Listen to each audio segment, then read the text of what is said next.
Ashamaji harka fuudhee jaalatamtoota fi kabajamtoota ilmaan Oromoodha. Jira jirtu siniin jecha dhugaa rabbii hedduu dandeetiin boo jira dhugaa waan baay'ee nama gaddisiisu waan baay'ee nama boochisu.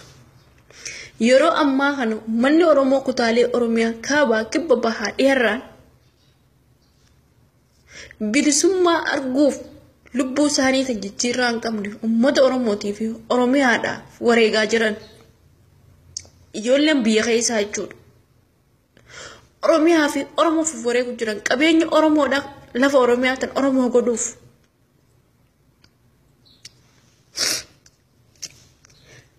Laakiin isin warreen biyya namaa keessa jirtan wal qeeytu maqaa waliin jettan kutaadhaan lagaa wal qoodu jirtan.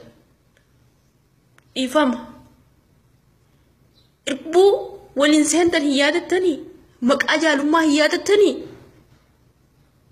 dhiigni ijoollee Oromoo kan gannaqamaa jiru kun isinitti hin dhagahamu. Warreen biyya namaa keessa teessanii wal qeeytan Facebook irra yaatanii wal arrabsitan amantiidhaan haa ta'u kutaan haa ta'u lagaan haa ta'u gandaan haa ta'u maaf wal qooddan isin ilmaan Oromoo akkuma meeshaa diinni isin fayyadama. Isin ilmaan Oromoo akkuma meeshaa diinni karayyuun isin seenee isin fayyadama.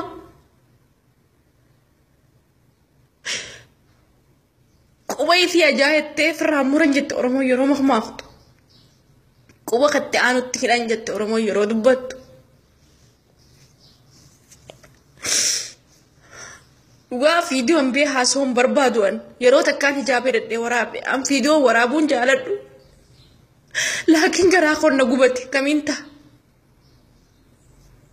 Oromoon durii wal jaalatti. Oromoon durii waan dhufe waliin dheessiti. Furmaata jiru waliin barbaadde.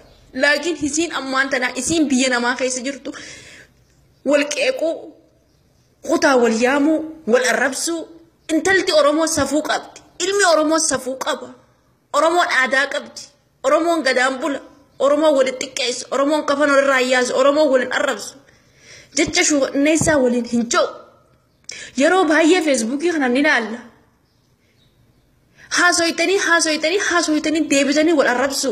Maaf diinni qameeshaan nu fayyadama. Yeroo ilmaan Oromoo ilmaan babbareedaa ijoolleen babbareedduun dhumaa jirtu. Isaan dhuman kun baruunuuf deebi'u. Isaan maaf dhiiga isaanii kana arra saree nyaachisaa jiran. Foon ilmaan Oromoo arra bineensa nyaataa jira. Arra Oromiyaa keessa bineensi foon namaa bareed jira. Laakiin isin kutaan baatanii wal arrabsitan. Kutaan bilisoomu heddanii bargoonni biyya keessaa wareegu jiru. Kutaaf wareegutti hin jiru. Oromiyaa guutuuf wareegu jira. Oromoo guutuuf wareegu jira. Laakiin har'a isin baatanii wal arrabsitan. Har'a isin baatanii waa waliin jettan. Maalidha?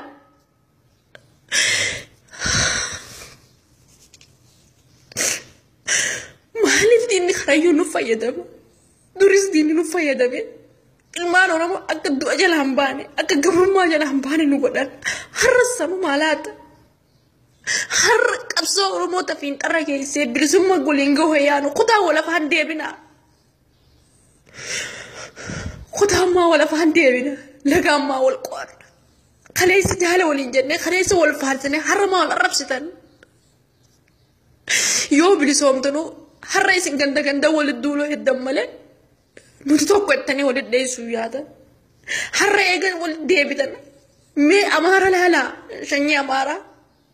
Nuti Oromoo maal taane? Maali nuti?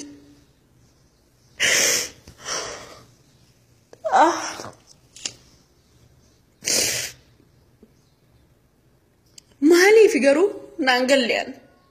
Komentii jala yaatanii wal arrabsu, suuraa walii wal balleessu, hayyuu keenya qeequ, hayyuu keenya arrabsu, wal arrabsu. Bikkatti yaanuuf sanuun geenye maaf gandaa wal keessa deebina, maaf wal nyaanna, maaf wal arrabsina, maa walirra duulla. Khalaas galmee arrabaa qabna jechuudha. Galmee gandaa wal qooduu qabna jechuudha. Har'a diinni nufutu jiru kun as deebi'ee harkanudha. Kaleessa uummanni Oromoo waliin ga'u abaahoon nama nyaatte abaahoon maali nama goote uummanni Oromoo maali Oromee maali jaanii dheenganta uummanni diinaa nuun jechuu ture. Har'a jecha kana nurra raggaasu yaatan immoo jecha kana nu maxxansu yaatanii isin. Namni kamii waliif ta'uu dida. nuti kame waliif ta'uu dinna furmaata jiru kanaaf rakkoo jirtu fakkami furmaata laatu dadhabnee gayyaanee Facebook irratti iyyina gayyaanee Facebook irratti ganda wal qonna kutaa wal qonna maaf addaa wal qonna maraataa fi abbaa wallaanna ta'e Oromoon maraataa fi abbaa wallaannataa wallaalaa fi abbaa gorfata laakiin Facebook marra siyaatanii Facebook afaan fi qabatanii taa'uun qabsoo takka afaan keessan qabadhaa taa warri lagaa fi kutaadhaa fi gandaa wal qooddan nuti ni humbilisoomne nuti ilmaan keenya hadhumaa jiru kana gumaa isaanii bilisummaan kafalachuu yaana dhiiga ilmaan Oromoo sareen nyaataa jira foon ilmaan Oromoo sareen nyaataa jira haati tokkicha qabdu dhabaa jirte har'aan tana warreen Facebook irratti asiyaatanii kutaa fi lagaa fi amantii fi ganda wal qooddan dhaabaan irraa gantuudha isin hundinuu dhaabaan irraa nuti bilisummaaf yaana malee nuti gandaa fi kutaa wal qoodu yaanu nuti Oromoon takka jechoota diinii nuun jiru nuti raggaasisina khalaas boonye gara nu dadhabe Facebook irraa nuti asiyaana viidiyoolee hin waraabnu laakiin immoo dubbanna gizee hundinuma boonye maal boochu kun